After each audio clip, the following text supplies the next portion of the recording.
ओम शांति। सुनते हैं प्यारे बाबा की 9 जून 69 की अव्यक्त मुरली।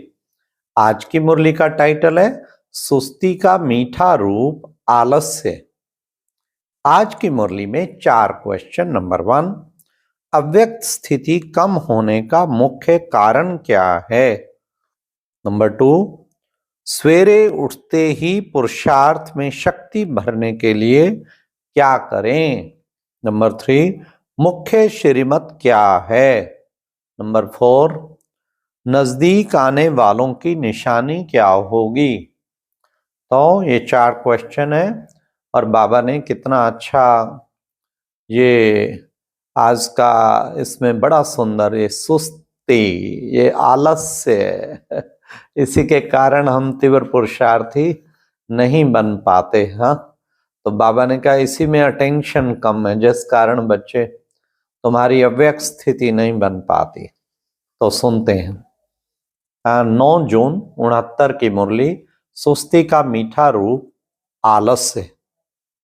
सभी व्यक्त में होते अव्यक्त स्थिति में हो। अव्यक्त स्थिति किसको कहते हैं, उसकी पहचान है। पहले है अव्यक्त स्थिति की पहचान और पहचान के बाद फिर है परख। तो इन दोनों बातों का ज्ञान है। अव्यक्त स्थिति, अव्यक्त बाबा ने कहा स्थिति किसको कहते हैं, तो किसी ने कहा बाबा जो व्यक्त का भान ना रहे। व्यक्त में कार्य करते हुए भी व्यक्त का भान कैसे नहीं रहेगा।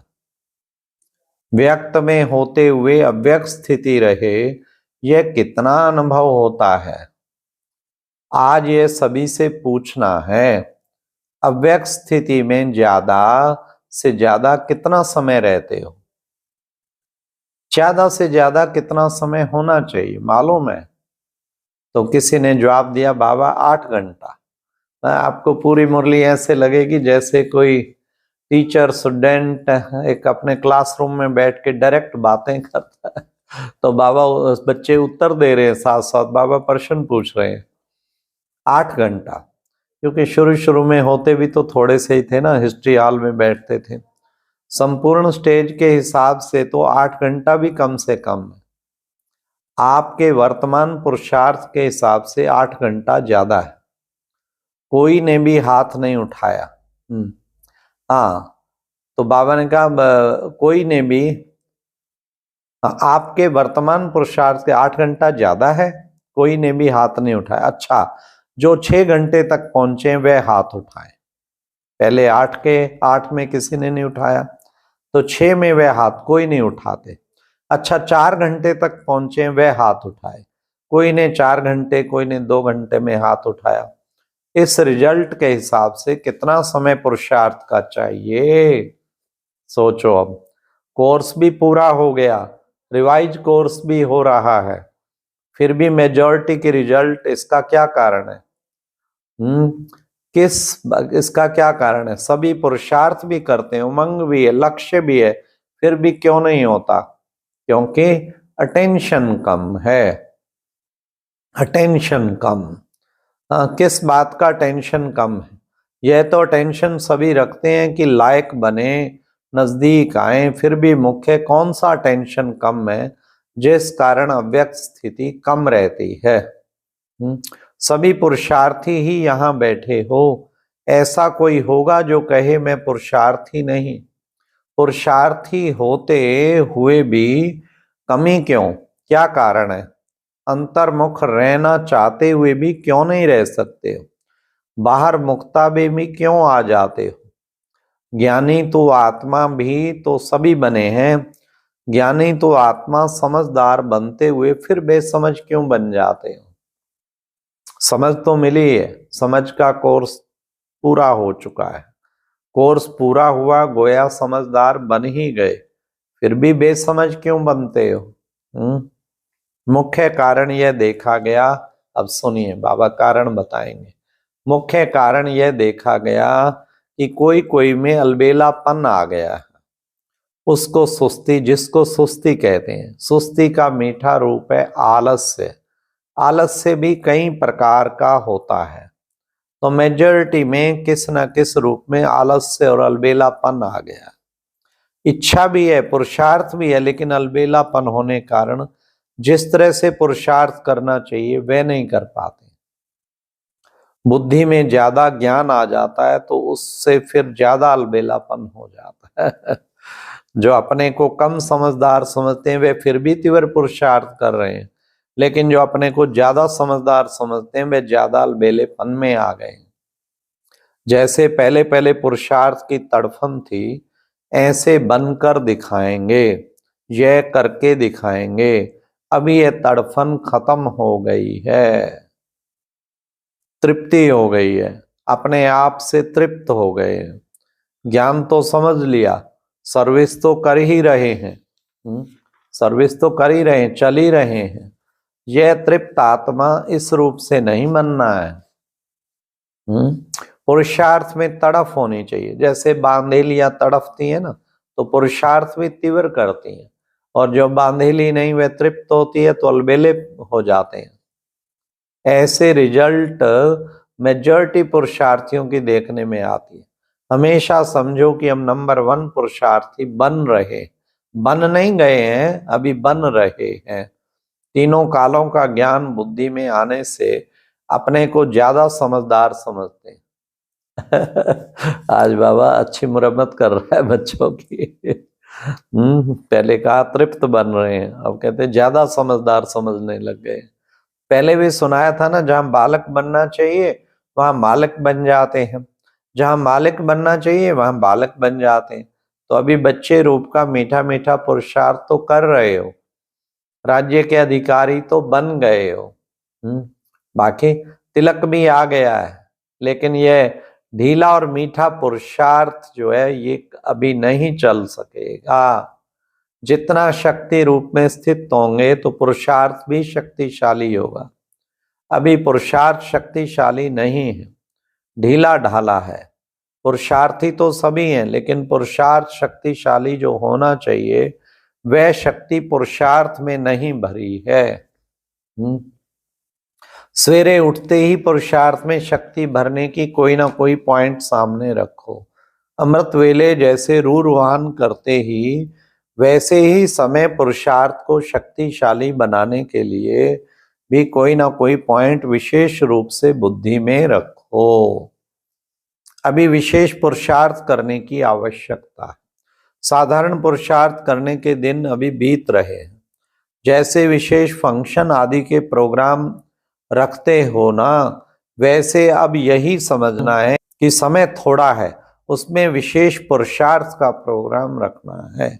यह विशेष पुरुषार्थ करने का लक्ष्य रख आगे बढ़ना है। अगर ऐसी ढीली रिजल्ट में रहेंगे तो जो आने वाली परीक्षाएं हैं उनकी रिजल्ट क्या होगी, क्या रहेगी।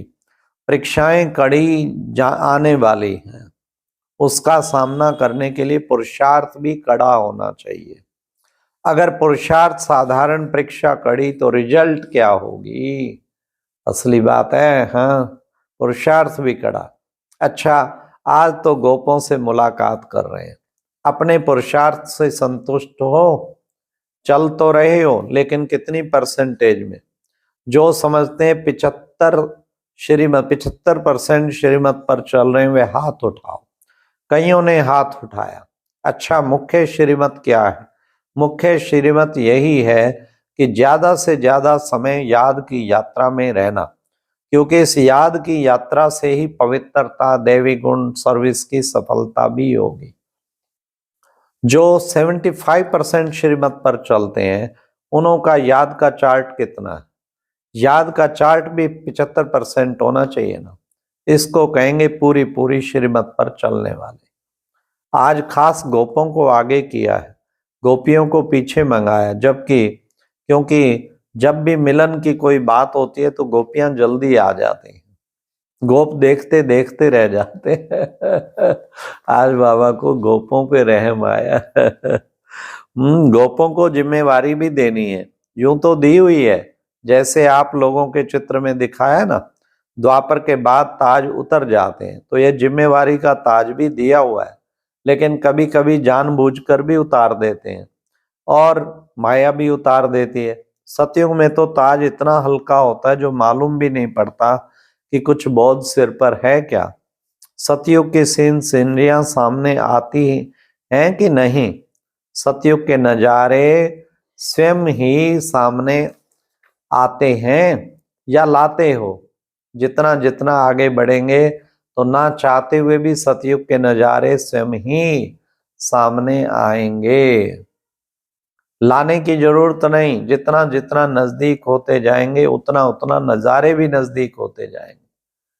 समझा? सतयुग में चलना है और खेल पाल करना है। और सतयुग में नजदीक आने वाले के संगम युग की निशानी क्या होगी, ये भी सुन लो। यहां कौन अपने को नजदीक समझते हैं? यज्ञ सर्विस, वह जो बाप दादा का कार्य है उसमें जो नजदीक होगा वहां खेल पाल आदि में नजदीक होंगे। यज्ञ की जिम्मेवारी का व बाप दादा के कार्य की जिम्मेवारी के नजदीक जितना जितना होंगे उतना वहां भी नजदीक होंगे। सुन लीजिए, नजदीक होने की परख कैसे होगी, हर एक को अपने आप से पूछना चाहिए। जितनी बुद्धि, जितना तन मन धन और जितना समय लौकिक जिम्मेवारियों में देते हो उतना ही इस तरफ देते हो। इस तरफ ज्यादा देना चाहिए। अगर ज्यादा नहीं तो उसका वजन एक जैसा है, अगर दोनों तरफ का एक जितना है तो भी नजदीक गिना जाएगा। लो, प्रवृत्ति वालों को भी बाबा ने मार्क्स दे दिए, पर बराबर हो दोनों तरफ का। फिर बाबा ने कहा इस हिसाब से अपने को परखना है कि अभी तक रिजल्ट में लौकिक जिम्मेवारियों का बोझ ज्यादा देखने में आता है। खास मुख्य गोपों को ये बात जरूर ध्यान में रखनी है कि आज का दिन जो बीता, कितना समय लौकिक जिम्मेवारी तरफ दिया, कितना समय अलौकिक व पारलौकिक जिम्मेवारी तरफ दिया, कितने जिम्मेवार बने हैं। यह चेकिंग करते रहेंगे तो पता पड़ेगा कौन सा तरफ खाली है। पांडवों का मुख्य कार्य ही यही है जो कई प्रकार के लोग, कई प्रकार की परीक्षाएं समय प्रति समय आने वाली और आती भी रहती हैं। परीक्षा और लोगों की परख यह विशेष गोपों का काम है, क्योंकि पांडवों को शक्तियों की रखवाली करने का मुख्य कार्य है। शक्तियों का काम है तीर लगाना, लेकिन हर प्रकार की परीक्षा और लोगों को परखना और शक्तियों की रखवाली करना पांडवों का काम है। इतनी जिम्मेवारी उठा सकते हो कि शक्तियों के रखवाली की आपको आवश्यकता है। कहाँ कहाँ देखने में आता है पांडव अपनी रखवाली की औरों से उम्मीद रखते हैं, लेकिन पांडवों को अपनी रखवाली के साथ चारों ओर की रखवाली करनी है। बेहद में दृष्टि होनी चाहिए, ना कि हद में। अगर अपनी ही रखवाली नहीं रखेंगे तो फिर औरों की मुश्किल हो जाएगी। अच्छा, ओम शांति। बाप दादा का याद प्यार और नमस्ते। तो आज बाबा ने कितना सुंदर हम बच्चों को एक तो पांडवों को क्लियर किया, शक्तियों का काम है तीर लगाना। और पांडवों का काम क्या है? हाँ, बाबा ने कहा पांडवों का काम है विशेष शिकार करके लाना, फिर शक्तियां तीर लगाती है, और रखवाली करना, बहनों को पूर्ण सुरक्षा प्रदान करना, किसी प्रकार की दिक्कत ना हो, यज्ञ पे किसी प्रकार का वो ना हो, ऐसा पूरा सहयोगी बनना। एक तो ये। दूसरा, बाबा ने आज नजदीक आने वालों की भी निशानी बता दी। सतयुग में यहाँ जिम्मेवारियां संभालने में जो नजदीक है, बाबा के यज्ञ के कार्य जितने जिसने अधिक संभाले हुए हैं प्यार से, तो सतयुग में नजदीक आत्मा बन के आएगी। याद भी चाहिए, परंतु जिम्मेवारियों का ताज मुख्य है। फिर बाबा ने आज जो खास कहा, सबसे मुख्य श्रीमत, जितनी श्रीमत है उनमें मुख्य श्रीमत जो है वो याद की श्रीमत।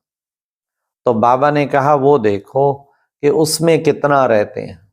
75% जो कहते हैं ना हम श्रीमत पे चल रहे हैं, तो उनको 75% याद रहती है। शुरू से ही बाबा ने कहा 8 घंटा याद का चाह। सबसे मुख्य श्रीमत तो ये। बार बार कोई मुरली नहीं होगी जो बाबा जोर ना देते हो कि याद की यात्रा, याद की यात्रा, याद की यात्रा। तो हमें क्या करना चाहिए? इसके लिए हमें हर घंटा अपना याद का चार्ट लिखना चाहिए। अटेंशन ही नहीं रहेगा, चेकिंग, अटेंशन चेकिंग, ये दो पहरेदार।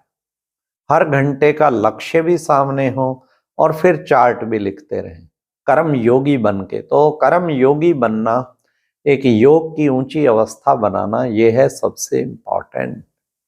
तो इसका खूब पुरुषार्थ करना चाहिए हमें। इसलिए बाबा ने कहा कि बच्चे, बाकी स्पेशल बैठ के भी योग करना चाहिए, उसका हम अक्सर लक्ष्य देते हैं। 3 घंटा तो कम से कम बैठो, कोई ज्यादा जितना भी बैठ पाए। बाबा ने नियम दिया है, घंटा अमृत वेला। हाँ, जिसको घंटे से भी ज्यादा कर सकता है 1.5 घंटा करे, घंटा नुमा शाम करे, आधा घंटा फिर क्लास से पहले या गुड नाइट मेडिटेशन करे।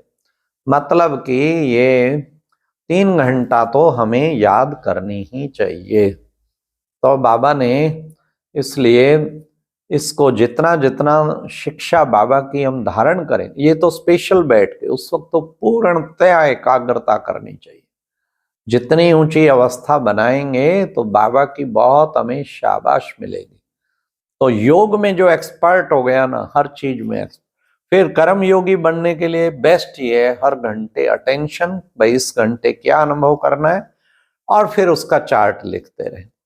जिसको बाबा कहते कि बच्चे, हाँ, विशेष बच्चे एक एक संबंध की अनुभूति करो, एक एक गुण की अनुभूति करो, और इन चीजों में थकना नहीं। फिर बाबा ने आज कह दिया सुस्ती और अलस अलबेलापन खत्म करो, तभी तुम ऐसी ऊंची अवस्था बना पाएंगे।